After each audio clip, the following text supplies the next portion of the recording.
అందరికీ praise the lord. నా ప్రియ సహోదరులారా, వింటున్న ప్రియమైన దేవుని బిడ్డలారా, ఈరోజు ప్రభు నాతో ఏం మాట్లాడతాడని దేవుని వాక్యం దగ్గరికి, జీవజల బొగ్గల యొద్దకి వచ్చినటువంటి నా ప్రియ సహోదరులారా, మీ అందరికీ నా హృదయపూర్వక వందనాలు. నిజముగా దేవుడు ఎంతో శక్తి కలిగిన వాడు, ఎంతో పరిశుద్ధుడు, ఎంతో కృప కలిగిన వాడు. కాబట్టి ఆయన గురించి ఎన్ని చెప్పాలన్నా మనం తక్కువే.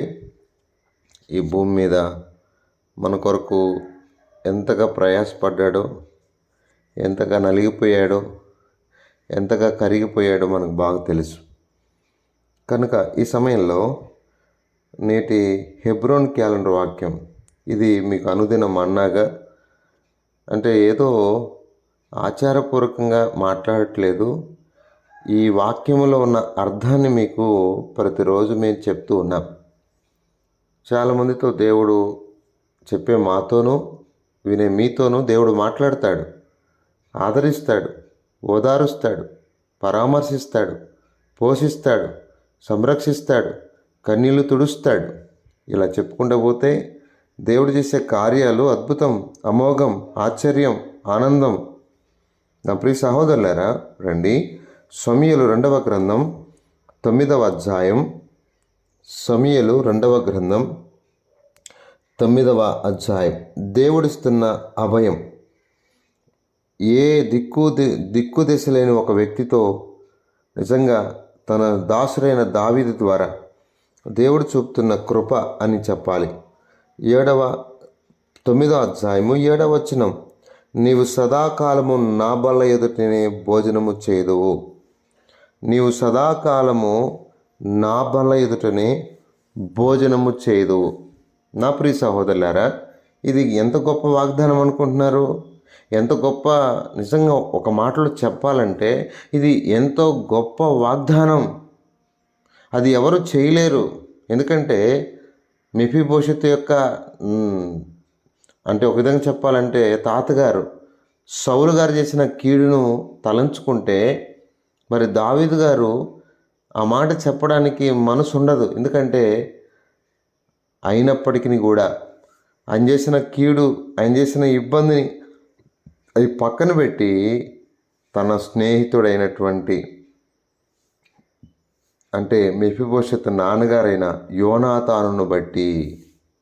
యోనాతానును బట్టి ఉపకారము చూపుటకు సౌలు కుటుంబంలో ఎవడైనా ఉన్నాడా అని వెతికాడు. వెతికితే మెఫీబోషెతు అక్కడ ఉన్నాడు. ఎక్కడో మేతలేని స్థలంలో లోదేవారిలో పడి ఉన్నాడు. తన పరిస్థితి ఎంతో ఘోరంగా, అధ్వానంగా ఉంది. తన జీవితం ఎలా ఉందంటే నా ప్రియ సహోదరులారా, చాలా భయంకరమైన పరిస్థితుల్లో ఉన్నాడు. చాలా భయంకరమైన పరిస్థితుల్లో తాను ఉన్నట్టు మనం చూస్తున్నాం. అలాంటి తరుణంలో అంటే కృంగిపోయి నిరాశలో ఈ జీవితం అయిపోయింది ఇక అంటే అన్నీ పోగొట్టుకున్నారు. దేవుడిచ్చిన సమస్తాన్ని సౌలు కుటుంబం పోగొట్టుకుంది. ఇచ్చినటువంటి ఆధిక్యతను, ఇచ్చిన అధికారమును, ఇచ్చిన భాగ్యమును సమస్తాన్ని పోగొట్టుకొని ఈ లోకంలో ఆ కుటుంబమే లేకుండా పోయింది, ఒక మెఫీబోషెతు తప్ప. మరి ఈ సమయంలో ఎంత ఎంత బాధ ఉంటుంది చెప్పండి, ఎంత వేదన ఉంటుంది. అలాంటి వేదనకరమైన పరిస్థితుల్లో మెఫీబోషెతు గారితో దావీదు గారు చెప్తున్న మాట సదాకాలం. అంటే ఏ బల్లైతే వారు కోల్పోయారో, ఏ బల్ల ఎదుట భోజనం చేయడం కోల్పోయారో అదే బల్ల ఎదుటికి దావీదు తీసుకొని వస్తున్నాడు. దేవుని కృపను బట్టి దేవుడు శాశ్వతమైనటువంటి ప్రేమను, కృపను చూపేవాడండి. ఒకవేళ మన ఎడల కోపపడ్డప్పటికీ కూడా తిరిగి వాత్సల్యము చూపేవాడు. అర్థమవుతుందా? ఆయన వాత్సల్య పూర్ణుడు, వాత్సల్య సంపూర్ణుడు. అర్థమవుతుందా? కనుక నా ప్రియ సహోదరులారా, నిజంగా మీ అందరికీ నా 2 చేతులు జోడించి చెప్తున్నాను, దేవుడు మంచివాడు. దేవుడు నిన్ను విడిచిపెట్టేవాడు కాదు. దేవుడు నీ పట్ల ఒక మంచి ప్రణాళిక ఉంది, నీ పట్ల ఒక మంచి ఆలోచన ఉంది. భయపడద్దు, నా జీవితం ఏమైపోద్దో, నా పిల్లల జీవితం ఏమైపోద్దో అని భయపడద్దు, బాధపడద్దు. అంటే తన స్థితి ఏందో మెప్పిపోషిస్తూ, అయ్యా చచ్చిన కుక్క లాంటి వాడినయ్యా, నేనేంటి నీ బల ఎదుట భోజనం చేయడం ఏంటి, నా బ్రతుకేంటి, నీ స్థాయి ఏంటి, నా స్థాయి ఏంటి ప్రభువా, దావీదు రాజా ఏంటి, నేను చచ్చిన వాడిని కాదు ప్రభువా. అవునండి, పాడైపోయి పతనమైపోయి కంపు కొడుతూ పాపములో అటు ఇటు బొర్లాడుతూ పతనమైన స్థితిలో ఉన్నా పర్లేదు, దేవుడు తన ఎదుకు నిన్ను పిలుస్తున్నాడు. దేవుడు తన ఎదుట కూర్చోబెట్టుకోవడానికి ఇష్టపడుతున్నాడు. ఇదిగో తలుపునంత నిలుచుని తట్టుచున్నాడు. ఎవడైనా స్వరం విని తలుపు తీస్తే వచ్చి నీ దగ్గర నీతో ఆయన భోజనం చేస్తాడు. నీతో ఉండడానికి ఆయనకి ఇష్టం ఉంది. నా ప్రియ సహోదరులారా, చచ్చిన కుక్క లాంటి వాడినైనా నన్ను ఇంత ప్రేమించడం.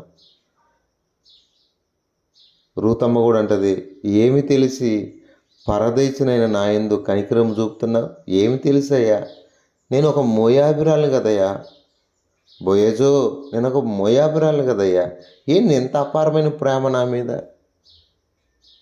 ఎందుకంటే ఆయన రెక్కల కిందకి నువ్వు వచ్చావు. నీకు కావాల్సినవన్నీ ఆయన చూసుకుంటాడు. నీ పిల్లలకు కావాల్సిన ఆయన చూసుకుంటాడు. నువ్వు ప్లాన్లు వేయకు, నువ్వు ప్లాన్లు గీయాకు, చెత్త చెత్త ప్లాన్లు వేసి నష్టపోవాకు. నువ్వు ఆయన రెక్కల కిందికి రా, ఆయన నీడి కిందికి రా, ఆయన చెప్పిన మాట విను, ఆయన ఇష్టానుసారంగా జీవించు. లేనిపోని ప్లాన్లు వేసుకొని నష్టపోయి, నా ప్రియమైన స్నేహితులారా, దేనికోసమైతే ప్లాన్లు వేసావు అవే లేకుండా పోతే, ఇప్పుడు అన్నీ మానవ ఆలోచనలు వచ్చేసినాయి, దైవ ఆలోచనలు లేవు. మానవ ఆలోచనలు నిలవవు. మానవ ఆలోచనలు ఎప్పుడు నిలవవు, గుర్తుపెట్టుకోండి. నువ్వెవరైనా కావచ్చు, నీ ఆలోచన నిలవదు. దేవుని ఆలోచన సదాకాలం ఉండేది. దేవుని యొక్క ప్రేమే సదాకాలం ఉండేది. దేవుని కృపే సదాకాలం ఉండేది. ఇవే సదాకాలం ఉండేది. జాగ్రత్త పడదాం. దేవుడు మనతో మాట్లాడుతున్నాడు. దేవుడు మనతో ముచ్చటిస్తున్నాడు. దేవుడు మనతో అన్ని విధాలుగా పరామర్శించాలనుకుంటున్నాడు. రాజు బల దగ్గర రావటం ఏంటి? మెఫీబోషెత్ తన స్థితి ఎలా ఉంది? అందులో అవుటివాడు, కాలు లేనివాడు. కాలు లేనివాడిని ఎవరు ప్రేమిస్తారు? సరే, ఏదేమైనప్పటికీ దేవుడు కృపగలవాడు, దేవుడు ఆదరించేవాడు, దేవుడు పరామర్శించేవాడు. కనుక దావీదు గారు ఎంత చక్కగా మెఫీబోషెతుని పరామర్శించాడో, ఈరోజు మనల్ని కూడా మన ప్రభు అంత చక్కగా అంటే ఇక తిండికి కొరత లేదు. రాజుబల దగ్గర తిండి కొరత ఏముంది? నీకు కావాల్సినవన్నీ కూడా పిచ్చుకల కంటే మీరు శ్రేష్ఠులు అని చెప్తున్నాడు కదా దేవుడు. అంటే సమస్తమైన వాటికంటే మీరు శ్రేష్ఠులు అని దేవుడే చెప్తున్నాడు కదా. దేని గురించి చింతపడద్దని చెప్తున్నాడు కదా. చింతపడద్దు. నీకు అవసరమైతే రాజు భోజనాన్ని పంపిస్తాడు నీకు దేవుడు. అంటే నీకు కావలసిన శ్రేష్టమైన మంచి పదార్థములను ప్రభు ఇస్తాడు. అల్ప విశ్వాసం వద్దు. ఏ సమయానికి ఏం కావాలో, అరణ్యములో ఆహారం లేదు, పడిపోయే పరిస్థితిలో ఉన్నారు. 5 రొట్టెలు 2 చేపలను ఎన్ని వేల మంది తిన్నారో అర్థం కాని పరిస్థితుల్లో. కాబట్టి ప్రభు నేను పోషిస్తాడు. భయపడద్దు, బాధపడద్దు. చక్కగా ఆయన బల్ల ఎదుట ఉండడానికి ప్రయత్నం చేయి. పోగొట్టుకోవద్దు. ఆయన బల దగ్గరికి వచ్చిన నీవు నీ జీవితాన్ని జాగ్రత్తగా కాపాడుకుంటూ ముందుకెళ్ళటకు ఆ బల్ల దగ్గర ఉన్న ఆశీర్వాదాలు నువ్వు అనుభవించినట్టు. అందుకే భయభక్తులు కలిగిన వారి కుటుంబం ఎలా ఉంటుందంటే, నీవు నీ కష్టార్జితాన్ని అనుభవిస్తావు. నీ పిల్లలు నీ భోజనం బల చుట్టూ, నీ భార్య నీ లోగిట ఫలించు ద్రాక్షవల్లి. అంటే ఇంత బాగుంటుంది చూడు ఆ కుటుంబం. అద్భుతంగా దేవుడు కడతాడు. అలా మనల్ని ప్రభు సమకూర్చి ఆయన బల ఎదుటనే మనం నింపి ఆ బల యొద్ద ఉన్న ఆశీర్వాదాలతో మనల్ని నింపునుగాక. ప్రార్థన చేస్తాం. పరిశుద్ధుడైన తండ్రి, కృప కలిగిన దేవ, స్తోత్రాలు. మీరు ఇచ్చిన ఈ మంచి మాట కొరకు స్తుతిస్తూ, నిజమే ప్రభు, మా జీవితాల్లో నా తండ్రి ఎంతో నష్టపోయిన వారమే నాయన, నీ కృపకు అపాత్రులమే, నీ కృపకు పాత్రులుగా మమ్మల్ని చేశావు. భవిష్యత్తును సదాకాలము నా బల్లెదుట భోజనం చేయదు అని ఇచ్చిన వాగ్దానం, నాయన దావీదు ఇచ్చిన వాగ్దానం ఎంత గొప్పది నాయన. మాతో కూడా మీరు ఇస్తున్న వాగ్దానాలు ఎన్నో గొప్పవి అపాత్రులను మమ్మల్ని ఎంతగానో ప్రేమించి గొప్ప విధానంలో మమ్మల్ని సమకూర్చినారు. నీ బలెదుట నాయన నీ సన్నిధిలో నీ ఇంట్లో ఉండే భాగ్యం మీరు మాకు ఇచ్చినందుకే ఏమి చెల్లించగలం? ఏమి చెల్లించలేం ప్రభువా. ఏమి చెల్లించిన రుణస్థులమే తండ్రి. నీకు వందనాలు. మా ప్రియుల కుటుంబాలన్నీ కూడా చక్కగా నీ కొరకు జీవించడానికి, మా పాడైపోయిన బ్రతుకులను ఎంత ఉన్నతమైన స్థితిలో మీరు దిద్దారో అది గుర్తిస్తూ ముందుకెళ్ళడానికి అనేక కుటుంబాలు మీరు కట్టండి. నైనా అపాత్రులను పాత్రులుగా ఇచ్చే దేవుడు తండ్రి, నీకు స్తోత్రాలు. చచ్చిన కుక్క లాంటి మెఫీబోషెతును రాజు బలెదుటకు తీసుకొచ్చిన దేవా నీకు వందనాలు. మా ప్రియులు అనేకుల్ని కూడా లేపుతూ రండి, అనేకుల్ని రేపండి నాయన. తిరిగి నాయన ఎక్కడైతే కృంగిపోయారో, పడిపోయారో, పాడైపోయారో, పతనమైపోయారో, దూరమైపోయారో తిరిగి సమకూర్చమని యేసు పరిశుద్ధ నామములో ప్రార్థన చేసి అడిగి వేడుకొనుచున్నాము తండ్రి. ఆమేన్.